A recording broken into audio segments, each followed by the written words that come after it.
नमस्कार विद्यार्थियों, आज का हमारा टॉपिक है बोधगम्यता यानी रीडिंग कॉम्प्रिहेंशन।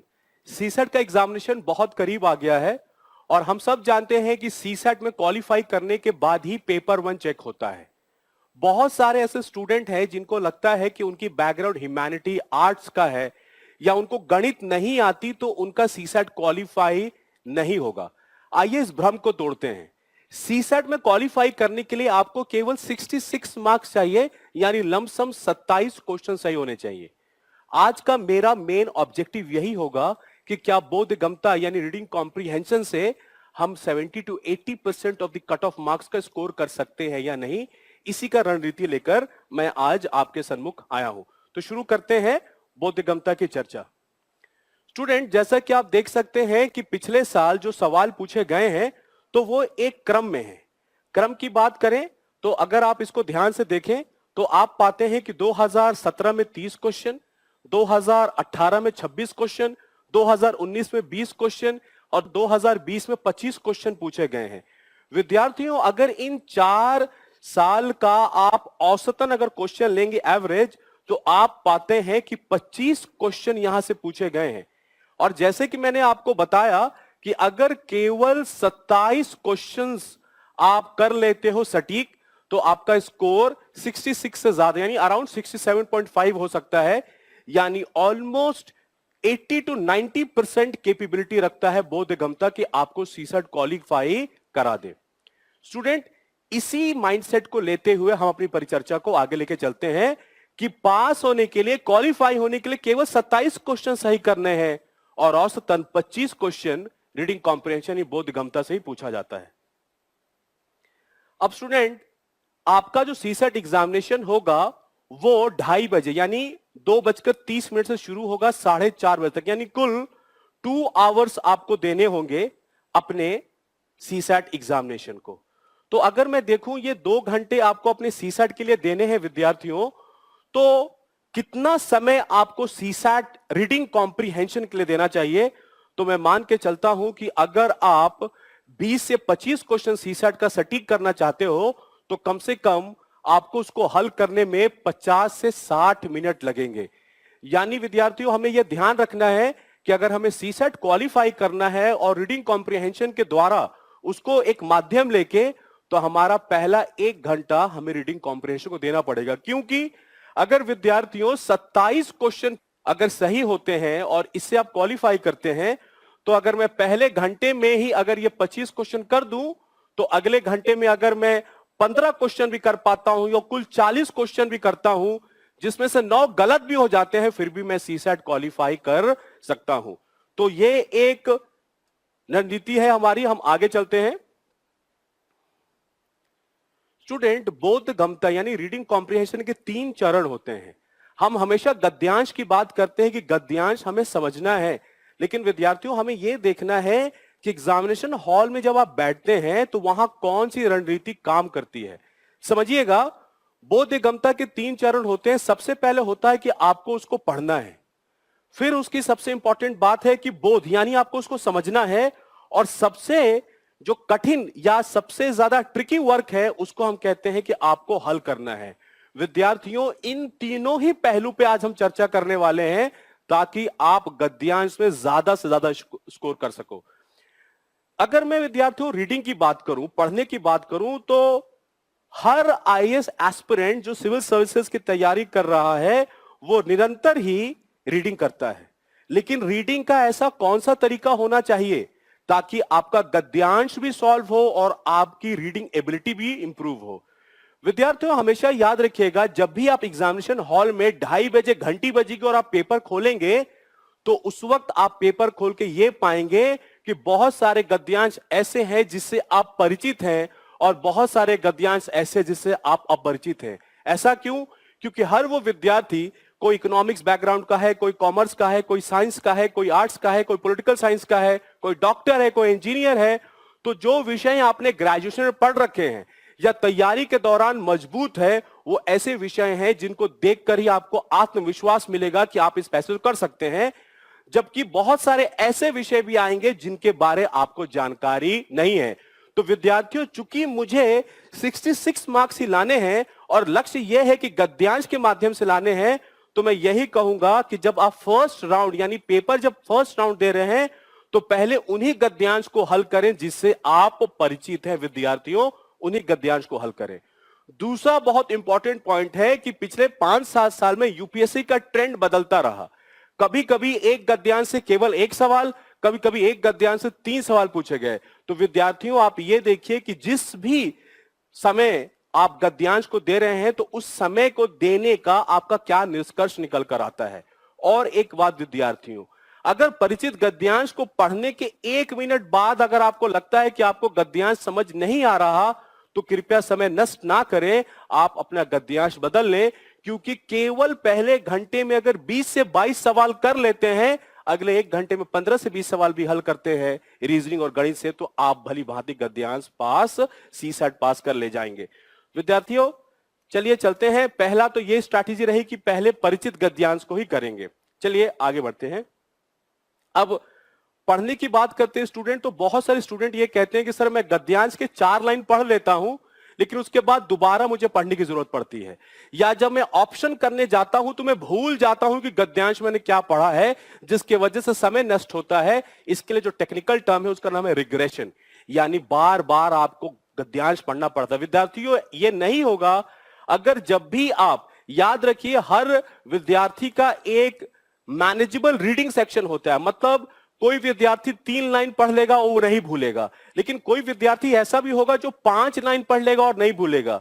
आपको ये देखना है वो कितनी लाइनें हैं जिसको पढ़ने के बाद आप भूलते नहीं हैं। और जैसे ही आपको लगता है कि अब इसके आगे की लाइन पे आप भूल रहे हो, विद्यार्थियों, वहां एंकर वर्ड यानी कोई ऐसा शब्द बाहर आप लिख दीजिए जिसको पढ़कर आपको पूरा पैराग्राफ याद हो जाए, या उसके संदर्भ में जो भी बात कही हुई आपके दिमाग में क्लिक करे। अब चाहे उसे एंकर वर्ड कहें आप, या उसे क्लिक वर्ड कहें, कीवर्ड्स कहें, राइट।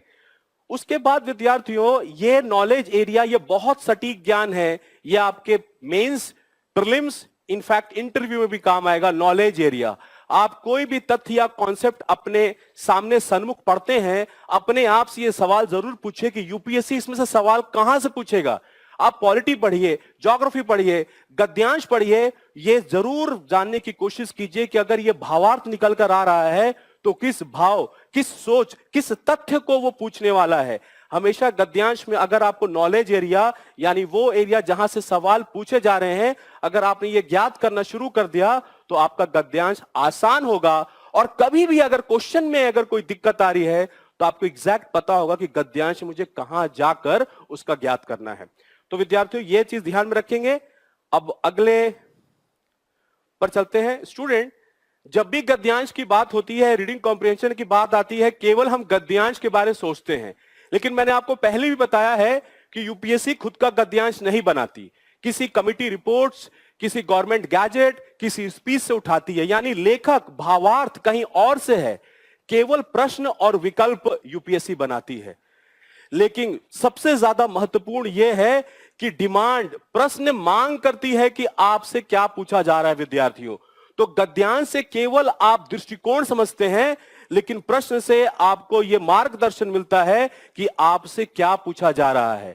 और सबसे महत्वपूर्ण, जो हल करने में जो 4 विकल्प दिए जाते हैं, विद्यार्थियों, एक ही विकल्प सही होता है, बाकी 3 विकल्प गलत होते हैं। तो आपको प्रश्न के मांग के हिसाब से विकल्प चुनना है। बहुत बार ऐसा होता है, विद्यार्थी गद्यांश पढ़ लेते हैं, प्रश्न पर ध्यान नहीं देते, और उन्हें जो विकल्प सही लगता है वही मार्क कर देते हैं। जैसे मेंस में critically analyse, elucidate, illustrate, define, ये सब शब्द जब जुड़ते हैं तो क्वेश्चन का आंसर बदल जाएगा। उसी स्वरूप से प्रश्न को भी समझना जरूरी है, उसका भी बोध करना जरूरी है। तो प्रश्न और समझकर, उसके डिमांड को समझकर ही विद्यार्थियों आप विकल्प को हल करेंगे। चलिए मैं आगे चलता हूं। जैसे कि विद्यार्थियों, 2 चीजें मैंने आपसे कही। अब मैं आपको ये गद्यांश हल करने के लिए नहीं कहूंगा, लेकिन मैं ये जरूर आपसे कहूंगा कि आपको गद्यांश बोर्ड पे दिख रहा है, आप इसको सरसरी निगाह से पढ़ सकते हैं और ये जानने की कोशिश कीजिए कि नॉलेज एरिया कहां है। यानी यूपीएससी में अगर गद्यांश ये दिया है 2018 सीसैट के पेपर में, तो सवाल कहां से बनेंगे। विद्यार्थियों, अगर मैं कहूं यद्यपि मैंने बहुत सी पुरानी परंपराओं एवं प्रथाओं को त्याग दिया है और मैं उत्सुक हूं कि भारत स्वतः उन सभी बेड़ियों को उतार फेंके जो उससे बांधती है, रोकती हैं और उसके लोगों को विभाजित करती हैं और उनमें अधिसंख्य लोगों का दमन करती है तथा शरीर एवं आत्मा के स्वतंत्र विकास को रोकती है।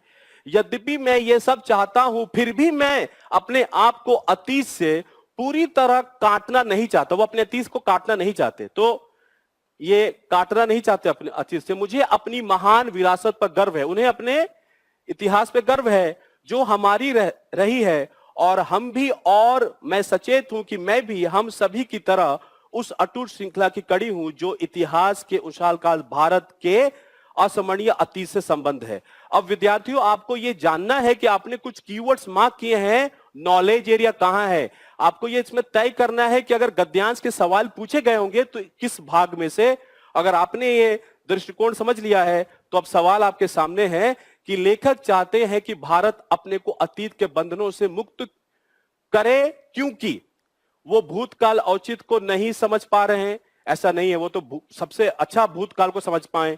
ऐसा कुछ नहीं है जिसपे वो गर्व करे, बिल्कुल उल्टा, वो तो गर्वान्वित है अपने इतिहास पर। उसकी भारत के इतिहास में रुचि नहीं, अगर रुचि नहीं है तो वो लेख ही नहीं लिखते। वो उसके भौतिक और आध्यात्मिक विकास को रोकते हैं। इस पे वो संदर्भ में कह रहे हैं, यानी आंसर आपका डी होगा। तो विद्यार्थियों, उत्तर देने से पहले ये ज्यादा जरूरी है कि आप ये जान लें कि कीवर्ड्स क्या है, वो नॉलेज एरिया कहां है जहां से यूपीएससी सवाल गद्यांश में पूछेगी। चलिए आगे बढ़ते हैं।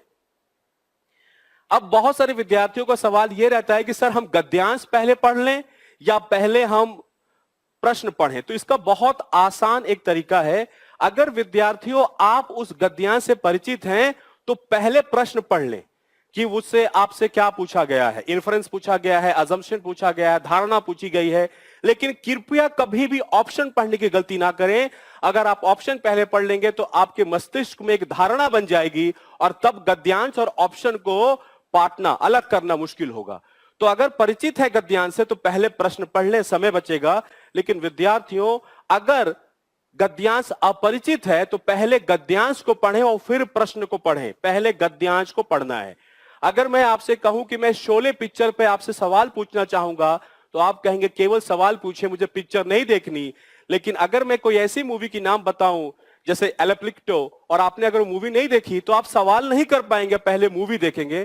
तो विद्यार्थियों, इस बात को आप ध्यान में रखते हुए चलेंगे। विद्यार्थियों, क्या कोई ऐसा रूल है, क्या हम ये जान सकते हैं कि यूपीएससी अगर कोई गद्यांश देता है तो उसके पीछे उसका क्या संदर्भ है, क्या ऑब्जेक्टिव है? हम बिल्कुल जान सकते हैं, क्योंकि अलग अलग विषयों पर यूपीएससी गद्यांश पूछती है। चलिए मैं आपको कुछ रूबरू कराता हूं। जैसे कि मैं मानता हूं कि अर्थशास्त्र या व्यापार पर गद्यांश आया, तो विद्यार्थियों अर्थशास्त्र और व्यापार पर अगर गद्यांश आता है तो वो कैसा गद्यांश आएगा? वो इस तरीके से गद्यांश आएगा कि कोई बजट में नई पॉलिसी आई है, कोई नया कर आ गया है, किसी नीति का क्या लोगों पर प्रभाव पड़ रहा है, एक कंपैरेटिव एनालिसिस आएगा। ये होगा अर्थशास्त्र व्यापार। अगर मैं भूगोल और पर्यावरण की अगर बात करूं तो भूगोल और पर्यावरण से विद्यार्थियों कैसा सवाल आएगा? अगर मान लीजिए कहीं इकोलॉजिकल डिग्रेडेशन हो रहा है, पर्यावरण की हानि हो रही है, कोई कमिटी ने कोई रिपोर्ट बनाई है, उसके ऊपर गद्यांश आ रहा होगा, उसको बचाने की बात की जा रही होगी, संग्रह करने की बात की जा रही होगी। वहीं अगर राजनीति और संविधान की बात करूं तो किस तरह के सवाल आएंगे विद्यार्थियों गद्यांश में? जैसे कि संविधान में कोई संशोधन हुआ या कोई नए कानून की जरूरत पड़ी या कोई कानून कमजोर हो रहा है, उसको और मजबूत करना है, जुवेनाइल जस्टिस, बहुत सारे करंट अफेयर्स भी आ सकते हैं। अगर मैं विज्ञान और प्रौद्योगिकी यानी साइंस एंड टेक की बात करूं तो कोई रॉकेट लॉन्च हुआ है, कोई नया टेक्नोलॉजी आया है, नई कोई टर्म आई है, नया कोई प्रोसेस आया है, उसके ऊपर गद्यांश आएगा। उसी तरह करंट अफेयर्स, विद्यार्थियों करंट अफेयर्स आप निरंतर पढ़ते रहते हैं, ये वो गद्यांश है जिससे विद्यार्थी भली भांति परिचित होते हैं। इस करंट अफेयर्स में अगर मैं बात करूं तो विद्यार्थियों इंट्रोडक्शन हो सकता है, कंक्लूजन हो सकता है। विद्यार्थियों एक छोटा सा मैं आपको एग्जांपल देता हूं। मैंने जितने भी विषय लिखे हैं उनका एक दृष्टिकोण होता है कि कोई भी विषय पहले इस दुनिया में इंट्रोडक्शन के तरफ आता है, फिर उसकी ग्रोथ होती है, वो बढ़ता है, फिर वो मैच्योर होता है और उसके बाद वो टॉपिक डिक्लाइन कर जाता है। जैसे कि फॉर एग्जांपल अगर मैं सामाजिक विज्ञान की बात करूं जिसमें समाज शास्त्र जिसमें फिलॉसफी, दर्शन शास्त्र और साइकोलॉजी आती है, तो मैं अगर सती प्रथा की बात करूं तो किसी समय भारत में आया होगा, बढ़त हुई होगी, मेच्योर हो गया, आज वो डिक्लाइन हो गया। तो आपको यह ध्यान रखना है कि जिन भी विषयों की मैं यहां बात कर रहा हूं वो किस स्टेज में है विद्यार्थियों, इंट्रोडक्शन में है, ग्रोथ में, मैच्योरिटी में या डिक्लाइन में है, और इससे आपका दृष्टिकोण ऑल क्लियर होगा। आप ये सोचें कि अगर कोई विषय पर या किसी सब्जेक्ट पर गद्यांश आते हैं यूपीएससी में तो उनकी मांग प्रश्नों की क्या होती है। अब बात करते हैं हल करना। विद्यार्थियों कभी भी ये गलती ना करें कि हल करने के चक्कर में आप केवल ये पहले कहें कि सही विकल्प कौन सा, नहीं, आपको ये जानना है, पहचानना है कि गलत विकल्प कौन सा है, क्यों ये गलत है। अगर आप गलत विकल्प ढूंढने लगेंगे विद्यार्थियों तो आपको एग्जैक्ट पता चल जाएगा कि ये ऑप्शन गलत क्यों है। और कभी भी अतिशय, एक्सट्रीम वर्ड जैसे कि ऑलवेज, हमेशा, कभी नहीं, नेवर, ओनली, जब ये शब्द यूपीएससी ऑप्शन में इस्तेमाल करे, ऑलवेज, हमेशा, कभी नहीं, तो इस तरह के ऑप्शन से आप सावधान रहें, क्योंकि अक्सर ये ऑप्शन गलत होते हैं। अतिशय, सबसे ज्यादा एक्सट्रीम वर्ड्स की आप बात करें तो आप गलत विकल्पों को पहचान करें। और याद रखिए ऑप्शन शब्दों से बनते हैं विद्यार्थियों, तो लेखक ने जैसे शब्द, अगर उन्होंने सामान्य भाव के शब्द इस्तेमाल किए हैं तो अतिशय शब्द अगर ऑप्शन में आते हैं तो गलत होंगे, राइट। उसी तरीके से जब आप सही विकल्प चुनते हैं तो आपको, जैसे मैंने कहा है कि आपको जस्टिफाई करना पड़ेगा, पैसेज में से कुछ ऐसे तथ्य या ऐसे फोकस ढूंढने पड़ेंगे जिसके मदद से आप ये कंफर्म करें विद्यार्थियों की ऑप्शन सही है। अगर आपको कोई भी एविडेंस नहीं मिल पा रहा कि ऑप्शन सही है तो कहीं ना कहीं आप गलत कर रहे हैं, आपके ऑप्शन गलत हो रहे हैं, इस पे ध्यान देंगे। आगे बढ़ते हैं विद्यार्थियों। अब बात करते हैं कि किस तरह के प्रश्न आते हैं। देखिए, एक प्रश्न आते हैं जिसको मैंने लिखा निहित। निहित का मतलब है इंप्लाइड, खुले, प्रत्यक्ष रूप से आप इसके सवाल के जवाब नहीं ढूंढ पाएंगे। आपके पैसेज का एक कोर अंडरस्टैंडिंग होना पड़ेगा। अगर कोर अंडरस्टैंडिंग किसी पैसेज का होता है तब आप भली भांति कर पाएंगे। जैसे कि इन्फरेंस पूछा गया, निष्कर्ष, धारणा पूछी गई, तार्किक परिमाण पूछा, लॉजिकल कंक्लूजन पूछा गया। ये क्वेश्चंस जो हैं आपको प्रत्यक्ष रूप से आरसी में इसके आंसर्स नहीं मिलेंगे, आपको अपनी अंडरस्टैंडिंग के बेसिस से निकालना पड़ेगा। जैसे कि मैं अगर कहूं कि कार्ल मार्क्स ने इस समाज में एक शोषणकर्ता वर्ग और एक शोषित वर्ग को देखा है, और मैंने एक मैरिज के ऊपर यानी विवाह के ऊपर एक लेख लिखा जो कार्ल मार्क्स द्वारा लिखा गया है, तो अगर मैं ऐसे ये कहूं कि कार्ल मार्क्स ने विवाह को कैसे देखा है तो आप ये जरूर कहेंगे कि एक वर्ग शोषण कर रहा है और एक वर्ग शोषित हो रहा है, क्योंकि आपने कोर अंडरस्टैंडिंग की है कि कार्ल मार्क्स समाज में क्या देखते हैं। उसी प्रकार विद्यार्थियों कभी कभी यूपीएससी प्रत्यक्ष सवाल पूछती है। प्रत्यक्ष यानी आपको गद्यांश में वो तथ्य मिलेंगे और उस बेसिस पे से आप आंसर कर सकते हैं। जैसे कि अगर पूछा जाए शीर्षक क्या है, हेडिंग क्या है, और पूछा जाए समरी, सारांश क्या है, तो ऐसे जो वर्ड्स हैं या ऐसे जो सवाल हैं वो प्रत्यक्ष रूप से आपको गद्यांश में दिखेंगे। लेकिन यूपीएससी का ट्रेंड रहा है कि वो निहित प्रश्न यानी इन्फरेंस, अजम्पशन और लॉजिकल कंक्लूजन के सवाल ज्यादा पूछ रही है विद्यार्थियों। और मेरा यही है आपसे निवेदन कि जैसे कि मैंने आपसे कहा कि आपका सीसैट का पेपर 2 घंटे का होने वाला है। जब इस बात को आप जानते विद्यार्थियों तो आपका एग्जाम 2:30 से शुरू होगा। तो अभी जितने भी दिन बचे हैं विद्यार्थियों, हर दिन 2:30 से लेकर 3:30 बजे तक आप 1 घंटा रीडिंग कॉम्प्रिहेंशन प्रैक्टिस कीजिए।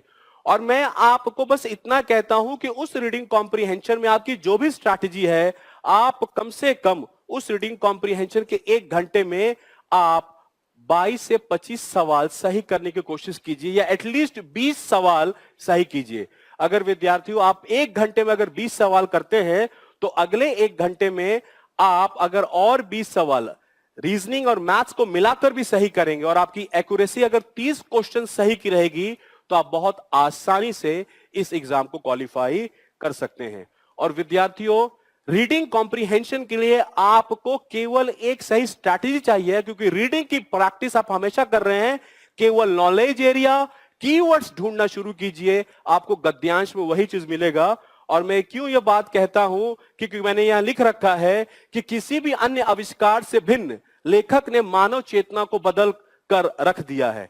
तो यही वो बात है विद्यार्थियों कि जब भी आप कोई गद्यांश पढ़ते हैं, उसके भावार्थ को समझते हैं, तो आपके दिमाग पर एक प्रतिबिंब बनता है, एक शैडो बनता है, और उसी कोर अंडरस्टैंडिंग से आप सॉल्व करें। स्टूडेंट, उम्मीद करता हूं कि स्ट्रैटेजी आपको समझ में आई होगी। आप अपनी पूरी तैयारी करिए। Wishing you all the best. Thank you.